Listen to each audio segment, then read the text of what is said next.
All right, so this is Dancing Banana Fashion Academy, and today we'll be discussing how to create a successful fashion business.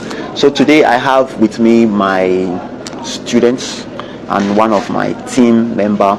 I'll be discussing how to have a successful fashion business, how to create a successful fashion business. So Ivy, so how do you think we can create a successful fashion business? By making a plan. Okay, so you are telling me now that to create a successful fashion business we have to make a plan. Now, what do you understand by a plan? A plan is a simplified way of making things easier for you, so that to avoid mistakes and to make sure that everything goes according to how you want it to be. Okay, so you say it's a simplified way of making things easier. Okay, simplification of a simplified way of making something easier. Now, my point, I think you have a good point, but my point here is that some people used to think that a plan is in their head. I think that's where I want to come in. You meet somebody and you ask her, do you have a plan for your business? She'll tell you yes. But if you tell her to bring a paper out that is showing her plan, she cannot. The plan is in her head.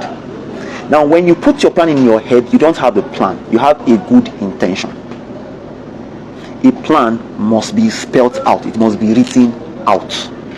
Do you understand what I'm trying to say? Now, a plan also is a stepwise ordered move of what you are going to do in the business. It is stepwise. What do I mean by stepwise? In other words, you're going to do A, then you now do B, then you now do C. And without even a brain, you know that D comes next. But some people will have a plan in their head, but they are going from A, D, C, and they forget B self. Do you understand? So when you are working with a plan, the plan has to be written, spelled out, that anybody can look at it and say, okay, Ivy is going to do this, then she'll do this, then she'll do that. Now let's put it into perspective. Your fashion business now. When you're starting your fashion business, you're going to start with this. I am going to have a plan to get customers. So what is your customer acquisition plan? Do you understand? So A, I'm going to look for customers. How? I'm going to have flyers, which I'm going to share to people by the 3rd of October. There's a date attached to it. So by 3rd of October to the 14th of October, I will be sharing flyers and possibly running Instagram ads. So in your plan, you've written it out. So now you might not be doing anything, but you're waiting for that time to come. Then from 14th of October to the 14th of November, what are you going to be doing? You write it out. Okay, I hope I should have gotten my first 3 customers, so I should be sewing for them. Or I should be producing my first collection, which I'll be displaying in my showroom. So you've written it out. Now from November 14th upwards, what are you going to be doing? Okay, I'm supposed to be in a runway show presenting my work. All these things are not going to be in your head that, okay, I have Ivy Couture, I'm going to be running adverts, I'm going to be looking for customers. No, these ones are good intentions. Do you understand? Alright, so what next do you need? You need to know your customers. Good. So you need to know your customers. What do you think we mean by you need to know your customers? Knowing your customers is very important.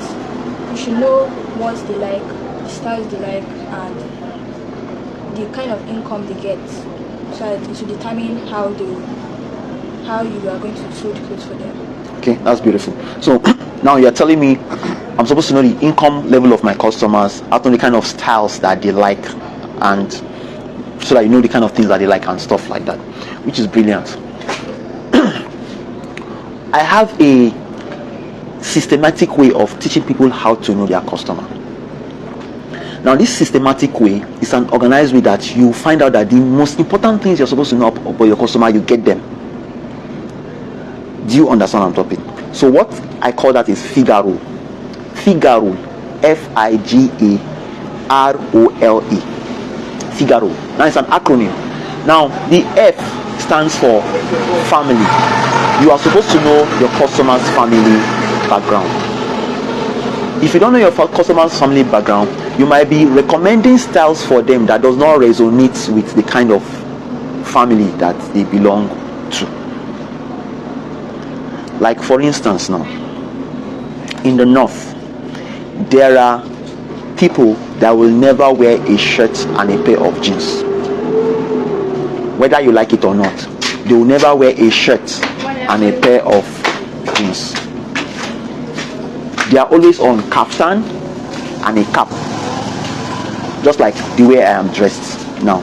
So if you don't know their family background and you go there and come and start advertising a pair of shirt and a jeans, or if it's a girl, you are telling her to come and wear a jeans and a bodycon, you are not selling yourself. You sure you are breaking her heart. So, but if you know the family background, you know that okay, this girl is a northerner. She's a typical Hausa girl. She's going to prefer wearing jilbabs, abaya, and the rest of them. An A-lined gown, a full gown that covers most part of the skin. Do you understand? So you have to know the family background. Now, the I there stands for income. You're supposed to know the person's level of income. Now, why is it important? You may want to sell a dress to a girl in the north, and you were trying to sell the dress for 500,000 naira, which is a very good price. But the girl's money for a month is no more than 50,000 naira. So do you think she'll be able to afford your 500,000 naira dress? No, it will be difficult. Only if she have other source of income that yes, we will count as income as business people, like transferred earnings. Transfer earnings is that money that it's not you that actually earn it, but somebody earned it and gave it to you. Do you understand? Like young girls nowadays, they may not be any income, but they have a big uncle somewhere that fine girl, they just send you money. You understand what I'm talking about? I remember this my baby girl. You're grown up now, oh, eh, daddy. It's your uncle, oh. Daddy. You know you promised me one thing that time. What is that? That dress. Okay. I've not forgotten. How much you say the dress of? It's 500,000. 500,000. Big girl. You know me. You're now wearing 500,000 naira dress. Okay. Send me your account number. Then they send you the money. So it is also income, but it's transferred earning. So we also count it as income. Now, the G there stands for gender. When you are in business, you consider the gender of the person you are sewing for. If you are sewing for a guy, does it make sense for you to put a breast cut on the person's dress? No. It does not make sense. Does it make sense for you to put a peplum? No. Does it? It doesn't make sense. But if you are sewing for a girl, all these things make sense. So you look at the gender of the person. Now, the A there stands for the age of the person. The age of the customer also counts. The clothes that you're going to sew for a girl that's within the age of 16 to 24 is different from the one you're going to sew for a woman that's between 45 to 60. Your mothers nowadays, you think you wear your gowns? Do you understand what I'm talking about? So it's very important. So the age of the person also counts. Now the R there stands for religion. The person's religion counts. In the north, majority of the northerners are Muslims. So there are clothes Muslims cherish, like abayas, like jilbabs, like your hijab. They cherish it very much. People make a lot of money. So there was a woman that sold hijab till she bought a car in Zamfara. Hijab that you know, normal hijab, not even this tech, this is normal hijab. She was sewing hijab. I think initially said she started with a machine herself. Before you know, she blew and she bought a car and she sells the hijab with a car. So as simple as the hijab look like, people make a fortune from that, because there are people that demand such kind of dress. Now the O there stands for occupation. The person's occupation or the possible customer's occupation also counts. Do you understand? Very good. So if I'm going to sew for an engineer, for instance, it's going to be different from the dress I'm going to be sewing for someone that is a banker. Yes, because typically an engineer wants a coverall with so many pockets. A banker wants to look smart. A suit, a shirt, and a tie. It's not true.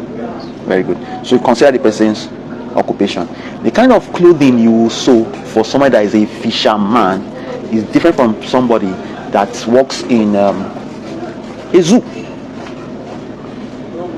They have their own attire now. It's not true. Very good. So the kind of dress you sew for a soldier is different from the kind of dress you sew for a Boy Scout. It's not true. Very good. So that's occupation. Then you also have to consider the person's location. If I live in Maiduguri is a very hot place. It's not true. The kind of clothes I wear in Maiduguri will be different from the kind of clothes I wear if I'm in Jos.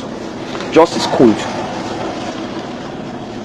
Jos is cold, especially when they are in the extreme of their weather. So the person's location counts. And the person's location also counts with respect of how the person is going to even get the product. Do you understand? Thank God for technology. People can easily send clothes across the globe, not even across Nigeria. But whether you like it or not, there are still people that have fear that maybe you're going to send the wrong product to them. Like what happened with a particular company. I don't want to mention the company's name, where you are going to order for something, but what you order for, you get a toy at the end of the day. You might want to buy a laptop, but the laptop you send to you is a key holder. I'm serious. So location is also a factor. Now, the last one in Figaro is education. The person's level of education also counts. Education will count with the way you are going to interact with the customer. Now, there's something that is trending online now about a woman that was assaulted on an aircraft. It's trending on Facebook now. Now, it's a shame that something like that actually happened. But the point I want to extract is that some of the people that were arguing in favor of the woman that was assaulted in that aircraft is saying that the woman was disrespected because she could not speak fluent English. That she was speaking pidgin English. That the woman that was messed up now, that she was speaking anyhow English. So what I'm trying to say is that it seemed to me that they are arguing that they measured her level of education based on the way she spoke her English. They said she was speaking join English. So if she's speaking join English, simply means she's that kind of girl that doesn't deserve respect. I don't know what that means. But my point is that from the way somebody talks, you might tell the person's level of education, and it goes a long way affecting the way you are relating to that person. Now, don't get me wrong. I am not saying you should assault a customer because of the person's level of education. I am saying you will relate to a customer based on the person's level of education. So if you get to understand that somebody is not very educated, you don't oppress that person with your own exposure. You bring yourself down to that person's level. Do you understand? Now, if the person is more educated than you, there is a way you relate with that person. For instance, now, if you are talking with a professor, it's nice you say prof. It makes them happy. If you're talking with a doctor, it's nice to recognize the person's title as a doctor. If the person is a coach, it's nice to recognize the person's level as a coach. This is where they extract their pride from. Do you understand? So you should be respectful, respect the person's age. So there are many ways you can play around education as well. Take for instance now, if you want to write the description of your product, for someone that did not go to school, your description is a waste, because I cannot read. So what are you describing? Do you understand? Only if you did your research and the person have access to someone that is going to interpret the information on your description of your product. Do you get what I'm talking about? So there are many ways you can play around education. Now, all these things I've told you is what they call demographics. So the Figaro that I gave you is what they call demographics.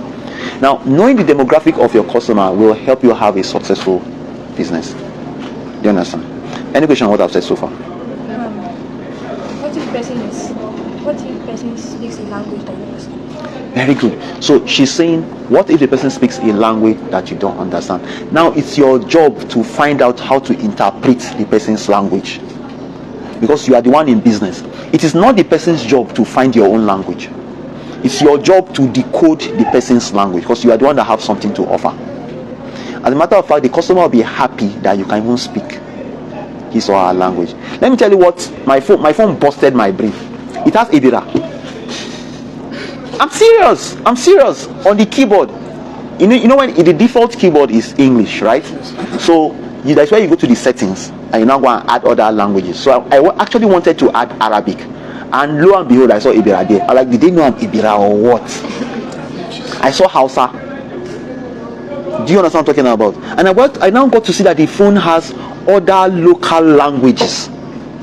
It had the local languages even before the foreign languages. And you see, I'm excited. Do you understand? So if, like you now, you are Yoruba.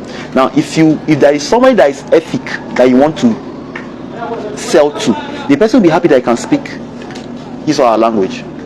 That's how it is naturally. Does that answer your question? Any other question? Any question?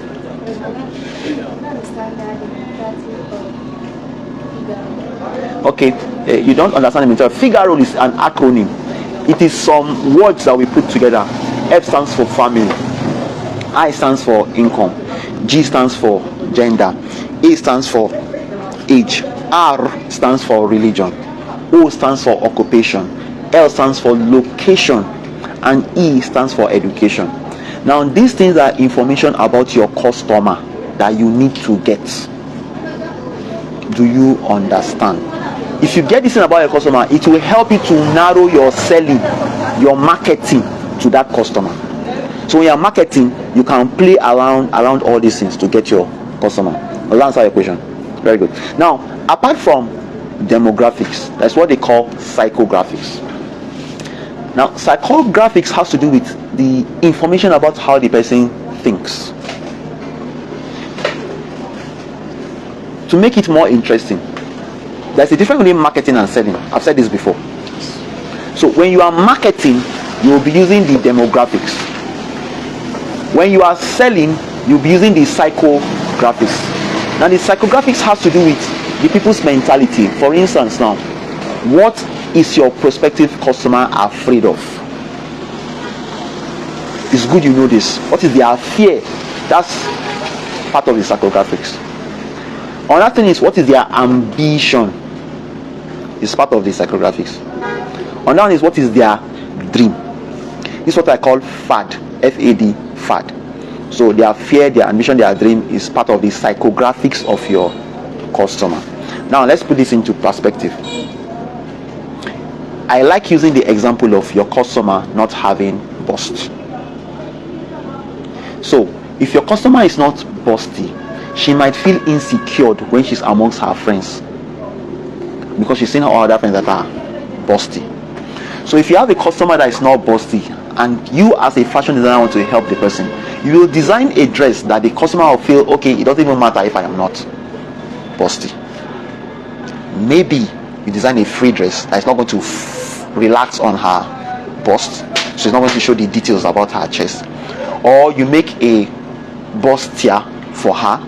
Do you understand what I mean by bustier? Like how they pad and the rest of them. So these are part of the ways you can help somebody that is not busty as a fashion designer. There are other ways. Do you understand? That's person's fear now. Now for A, the person's ambition. Some people's ambition is to be a medical doctor. It's not true. So if somebody's ambition is to become a medical doctor, it means you have a market in selling lab coats to that person. I can easily sell a lab coat to your father, true or false? Because he's a medical doctor. Now, if you have a dream of becoming a medical doctor, maybe you are already in a medical school. I can easily sell a lab coat to you because you're in a medical school. In ABU, they don't even allow you to enter the premises of medical school without a lab coat. So I can sell a lab coat to you, especially if it's classy. Superior material, it has a final logo, it fits more. Do you understand? Now the person's dream. I had a friend one time that did her birthday. I designed the dress that she wore for that birthday. Now the dress she wore for that birthday was a wedding gown. So I designed a wedding gown for a birthday celebrant. And the question is why? People are shocked now. Like, why should somebody wear a wedding dress for a wedding gown?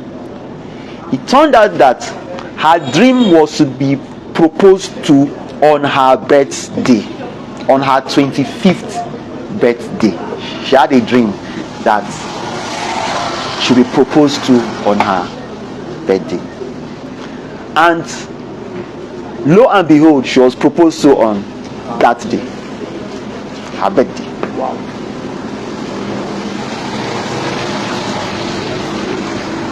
So you see, her dream was proposed to. We designed the dress, She was proposed to on her birthday. So these are ways that you can make your business successful, following the psychographics and the demographics, what I call Figaro Fat. So these are ways you have to work with the information. Now, you are not just going to have that information, you are going to work with the information to keep your customer, to attract your customer, or sell to your customer. Are we together on this? All right. So what do you have in your book? Start small. Start small. So when you want to have a successful fashion business, you should not underrate the level at which you are starting. Some people are richer than others. I think when I started dancing banana, the total money I had was 200,000. The total real money I had was 200,000. I think I borrowed an extra money to make it like that 360,000. It's between 200,000 to 360,000. I know I borrowed money. I borrowed money from my sister with part of the money that I saved. Now, plus minus, I started with 360,000. There are people that start with 3 million. Do you understand? And there are people that started with 20,000 naira. Now, my point is, do not feel I want to start big, so this money is too small. No, start small, but you grow. That's what they call bootstrapping. You start small. Instead of consuming your profit, you put your profit back into the business. In economics, it's called plowback. In economics, they call it plowback. You plow back your profit. In American business terminology, they call it bootstrapping. Yes, bootstrapping. I don't know what that means, but it means put your money back into the business. So start small. All right, what else do you have? Identify needs of your clients. So, to have your successful fashion business, you're supposed to be reading that book, not her. So, you're supposed to identify the needs of your clients. Now, all customers don't have the same need. Do you understand? So, you're supposed to find out, what does your customer want? What is eating the tuwo in the career of your customer?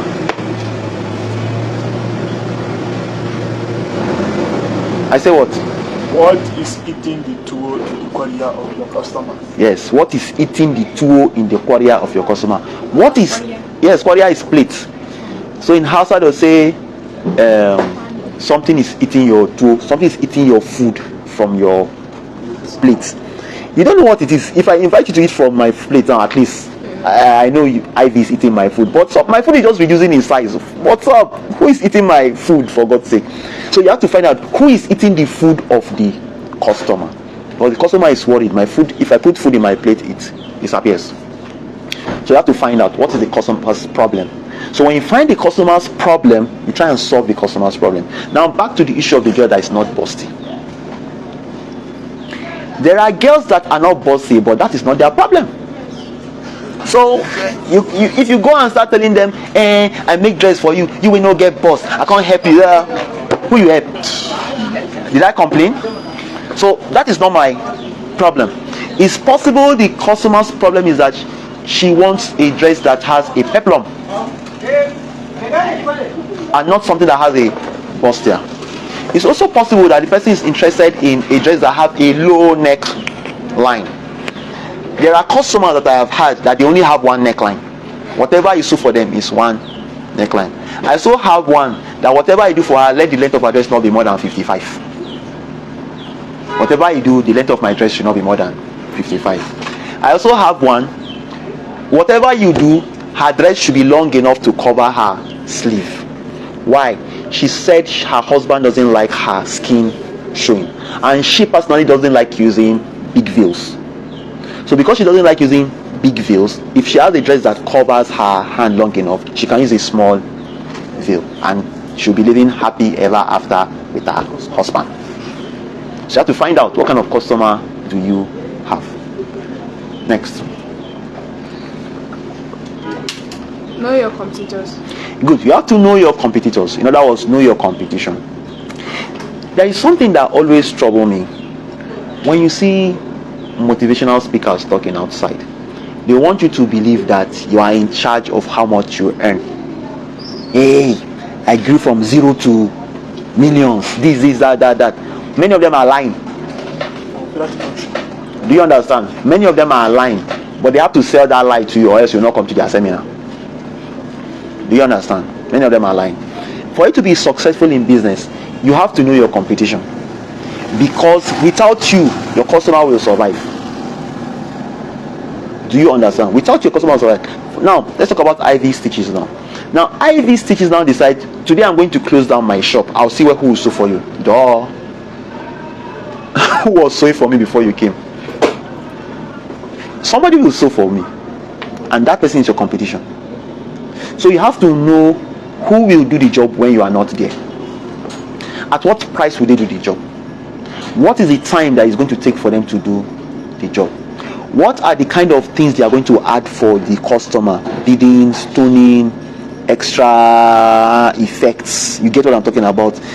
How they relate with the customer. You have to do many things about your competition, not even the customer itself, because the people that affect your business the most is your competition. Because when you are not there, the competition will do the job. Now, I have another bad news for you. Even if there is no competition, there is still a competition. The competition is that the customer can use her money to buy meat pie. It's true now. I can decide not to sew the clothes and go and buy suya or meat pie or shawarma. Is it dole I must wear new clothes? It's not dole. My mother will dash me the one she used before. Yes, there are some girls that have never ever sewn new clothes by themselves. It's like they're getting interested from their elder sisters that they handed over to them. Yes, like me, at a point in time, my elder brothers, cousins, they give me their shirts, their shoes. Do you understand? Some can be so big that I'll even get lost inside the dress, but I'll still wear it like that. Then whatever money I get, I'll go use to go and buy granite or maize or coconut and enjoy myself. So, know your competition. Alright, what next? Know your strengths. Good. You're supposed to know your strength. I prefer to call it know your SWOT. So we just cover SWOT together: strengths, weakness, opportunities, and threats. One day I sat down in my room and I said I'm going to write down, because there's this saying that they say, count your blessing, name them one by one. Count your blessing, name them by one by one. So that day I decided to count my blessings. Now your blessings are your strength. Whatever you are blessed with is your strength. Your ability to talk to somebody and convince that person is a strength. So as a fashion designer, do not just look at your skills in fashion as your strength. Your ability to communicate is also a strength. Your ability to write is a strength. Now, part of your strength is also your phone.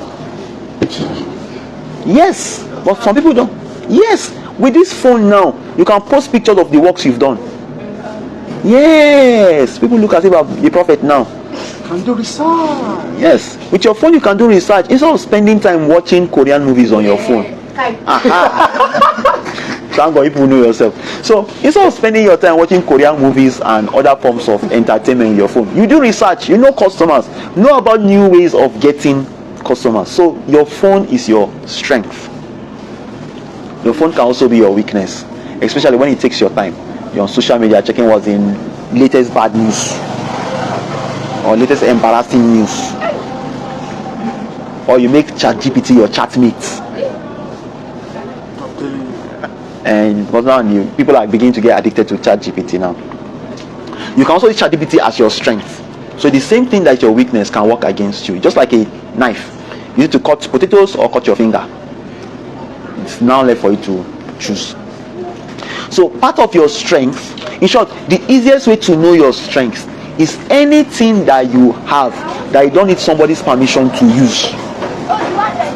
Your strength is anything you have that you don't need anybody's permission to use. A good example, your shoes is part of your strength. As childish as this thing sound, if you go and meet a customer without a pair of shoes, you think they'll listen to you? They think you're the latest mad woman in town. See this girl in town.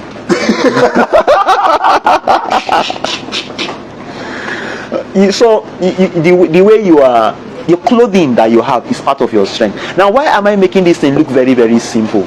When we say strength, people are looking at the number of machine that you have, whether you have generator, whether you have iron. Do you understand what I'm talking about? Whether you have mannequin. Yes, all these things are strength, but we usually ignore the little things that we have, which are part of our strength. Now, you have to know your weakness. Your weakness, the easiest way to know your weakness are those things that you wish you have, that would have helped you achieve your goal, but you don't have them. Those things you wish you have that would have helped you achieve your goal, but you don't have them, or you don't have enough of them. A good example, you might have a sewing machine, but you wish you had a phone to display your work. Is it not true? Yes, sir. So you can sew very well, but you wish you have a phone to display your work. Yes, you have a phone, but you wish you had a mannequin to put your clothes on, then snap, then post on social media. But you don't have it. So it's a weakness. And there are many other weaknesses. Anything that is going to help you achieve your goal in your business is your weakness. Then we have opportunities. Now, opportunity is very beautiful. Many people used to confuse their opportunities with their strength. The difference between an opportunity and a strength is that your opportunity are those things that you need permission to use. They are available, but you need permission to use them. It's not your exclusive right to just jump and use it. I'll give you an example. You have a machine, you have sewn a dress, you want to post on social media. Your mother has an Android phone, your mother has a smartphone. Now say, mommy, please give me your phone, I want to post my work. It's an opportunity, because your mother has the right to say yes or no. Joy, it's not true. Your mother has the right to say yes or no. The last time I gave you guys assignments, you know your father's phone used to post. Use your father's phone to post. That's an opportunity, because your father has the right to say yes or no. So anything that you have to take somebody's permission to use, it's an opportunity. Sometimes the presence of an institution is also an opportunity. For instance, now the presence of Dancy Brana is an opportunity for you people. How is it an opportunity? You needed my permission to be here. That's why I had to buy a form and register. Do you understand? Because I reserve the right to say no, we're not taking you, we're not admitting you into the fashion academy. And it means at least the knowledge you would have gained from Dancy Brana Fashion Academy is not available to you. Do you understand? You will have to look for an alternative. So anything that you need somebody's permission to use and is going to help you achieve your goal is an opportunity. So, threats. What about threats? Your threats are those things that will not want you to achieve your goal. Anything stopping you from achieving your goal is your threat. Anything. In that case, can I say Facebook is a threat? No, it depends. So what do you think? Facebook is a threat? True or false? What's your take? False. So why do you think Facebook is not a threat? Because when you make a dress, you can snap it and post on Facebook for others to see. Okay. It's kind of like a stress. Okay.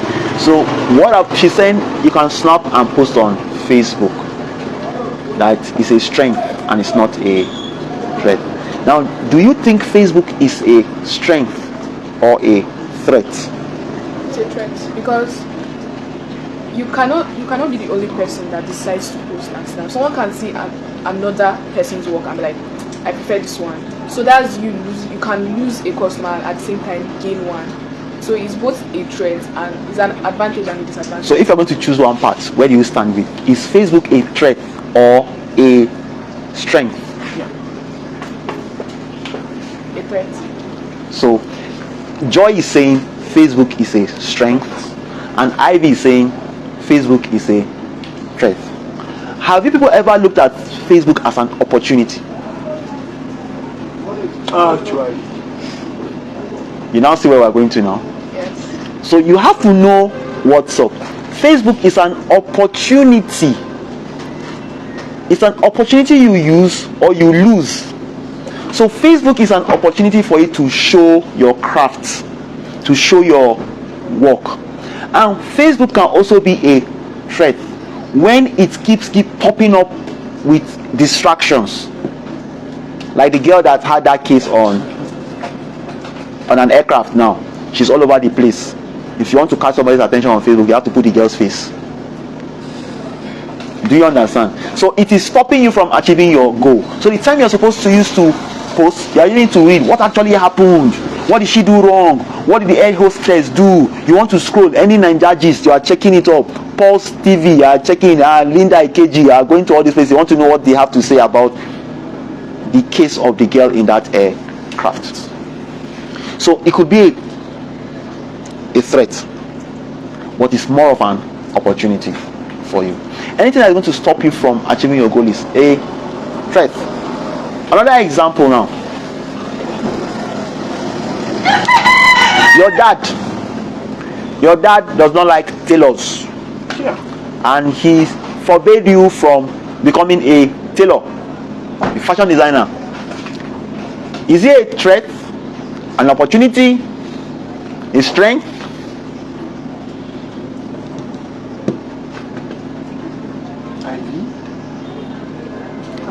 Amina, now is your dad a strength, a threat, an opportunity? Your dad is a strength. No, threat. Your dad is a threat. Your dad is a threat. I know your father. I'll tell him. An opportunity. Your dad is an opportunity. Why do you say it's an opportunity? Because you have to ask him first. Or you ask for his permission. Your dad forbade you. He said, haram. You will not become a fashion designer. It's threat. Your dad is a threat. No, not say Yeah. Joy, is your dad a strength, an opportunity, a weakness, or a threat? He forbade you from learning fashion design.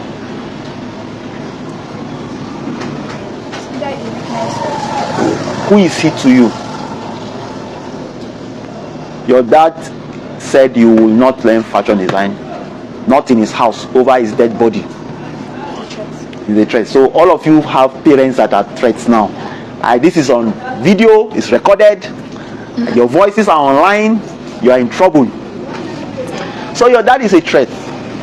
He's a threat because anything that is going to stop you from achieving your goal is a threat.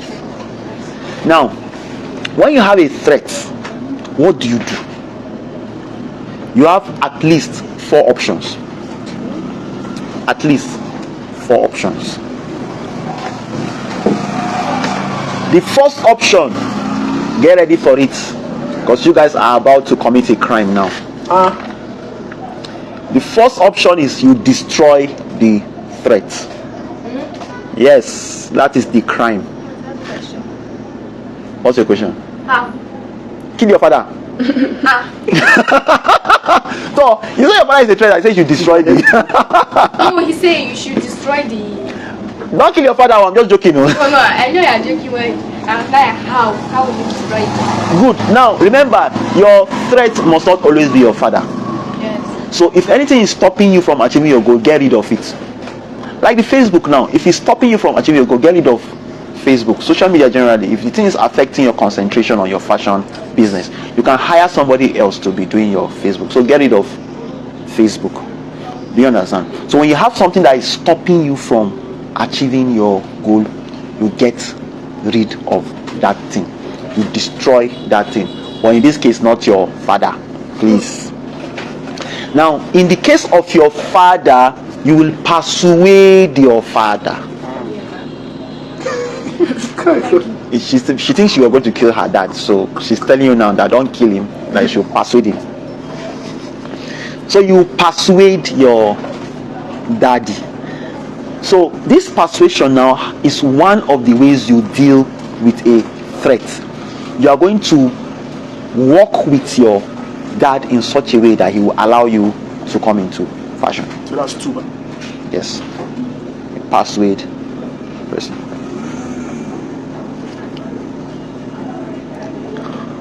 Now, the third way is that you skip that threat. You jump over the threat. The threat is there, but you boycott the threat. But how do you boycott? Now, to boycott simply means you do what you want to do in such a way that the person that you're supposed to pass through will not be involved in it. Now, let me tell you a story. It's a real story about a girl that you even thought I was joking. There are times that your parents will stop you from learning. So this is a real story I want to tell you. My brother also owns a fashion house, and he also teaches people how to sew. So a young girl walked up to my brother, and told him that she wants to learn how to sew, but she's going to sponsor herself, that her father doesn't want her to learn any handwork, any vocation, because the father believes he's strong enough to take care of his family. He just wants them to go to school. But she wants to learn how to become a fashion designer. So my brother said, okay, deal. She registered, she started learning, but she used to sneak to come and learn. So one day the father heard that she was learning how to sew in my brother's place. So a friend of his informed him that his daughter that he's bragging about is learning how to sew in a particular place. So he took the friend along. I went to my brother's shop, and he challenged my brother that, is his daughter learning in his place? My brother said no. He now said, you see, I told you it's not my daughter. None of my daughter is going to learn any kind of handwork. He is going to take care of his family. So cleared. But the girl still kept on sneaking and coming. One day the father got sick, and he did not stop there. He got broke. You know who was sustaining the family? It was the girl. The girl that he forbade from learning how to sew, she skipped the father, still come and learn how to sew. She was now the breadwinner of the family.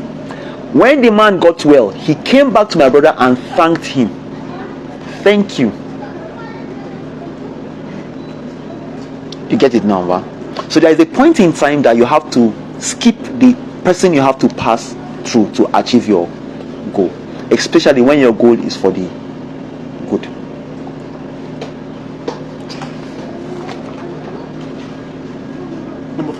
Number four. So number 4, you have to go around it. Go around it. Go around it. Now I like you talking about go around it in a more physical way. I'll give an example. Machines and trailers, they are very good friends, actually enemies. I'm telling you. Actually enemies. So many cases when trailers are on the way, they occupy space, right? And if the machine is supposed to obey the rules of the road, like how they're supposed to obey the road, the machine is supposed to be behind the trailer. So when the trailer moves, the machine will move. But the machine has a chance of going beside the trailer, passing the side, taking the lead and moving ahead. Is it not true? Now, before people judge the machine guy now, imagine you are the one on top of the Okada, on top of the machine. Will you prefer the machine guy to stay behind the trailer until when the trailer moves, or you should maneuver and go out? No, stay behind first. I don't drive. Wait, one after the other. You have something to achieve. Yes. You understand what I'm talking about? And it's very important. You're supposed to collect 10,000 naira from me by 10 o'clock. And the machine is in North Gate. I say you have 10,000 naira to collect from me. The machine is in North Gate. If 10 o'clock passes, no 10,000 naira for you. And there is a trailer in front of the machine. And the machine has the chance of safely passing the side of the trailer, taking the lead and coming to the shop, and before 10 o'clock you are here and you have your 10,000. Safely back? Would I say unsafely in the first place? Okay, I would prefer the If you pass unsafely, you'll be dead before 10 o'clock. So, Ivy, will you prefer the machine to stay behind the trailer and the time passes and you don't get your 10,000 naira? Or he safely pass the side and you get to the shop by 10 o'clock and you cash out?